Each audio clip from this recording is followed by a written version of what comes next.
নবীজি বলেন দিনের মধ্যে, আজকে বুধবার, কালকে বৃহস্পতিবার, পরে শুক্রবার, এই যে দিনের মধ্যে শ্রেষ্ঠ দিন হলো শুক্রবার।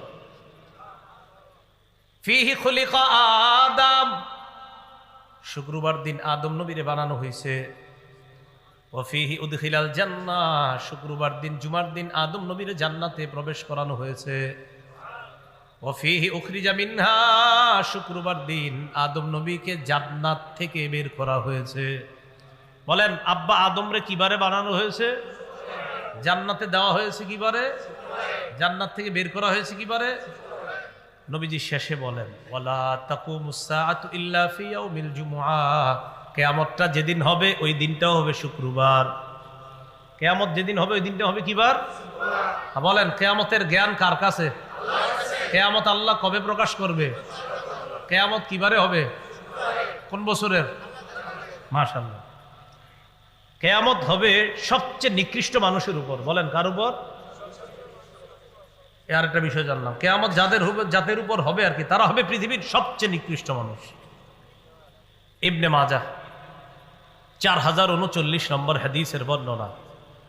عن أنس بن مالك رضي الله تعالى عنه أن رسول الله صلى الله عليه وسلم قال لا يزداد الأمر إلا شدة ولا الدنيا إلا إدبارا ولا الناس إلا شحا।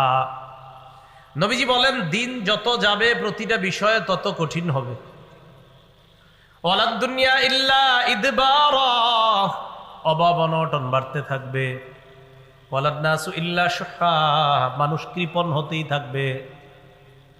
দিন যত যাবে বিষয়গুলো কঠিন হবে, দুনিয়ার অভাব অনটন বাড়তে থাকবে। শুধু তাই না, মানুষ কৃপণ হতেই থাকবে দিন দিন। হাদিসের শেষে আল্লাহ নবী বলেন ওয়ালা তাকুমুস সাআতু ইল্লা আলা শিরারিন নাস, কিয়ামত যাদের উপর ঘটবে ওই মানুষগুলো হবে পৃথিবীর সবচেয়ে নিকৃষ্ট মানুষ। নাউজুবিল্লাহ। কিয়ামত যাদের উপর ঘটবে এই জাতীয় মানুষদের থেকে আমাদেরকে সহ আমাদের পরবর্তী যারা আসবে দুনিয়াতে তাদেরকেও যেন আল্লাহ হেফাজত করে। কারণ কিয়ামত যাদের উপর ঘটবে তারা হবে পৃথিবীর সবচেয়ে নিকৃষ্ট মানুষ। এক নম্বর, কিয়ামতের জ্ঞান কার কাছে? দুই, কিয়ামত আল্লাহ কবে প্রকাশ করবে? তিন, কিয়ামত কিবারে হবে?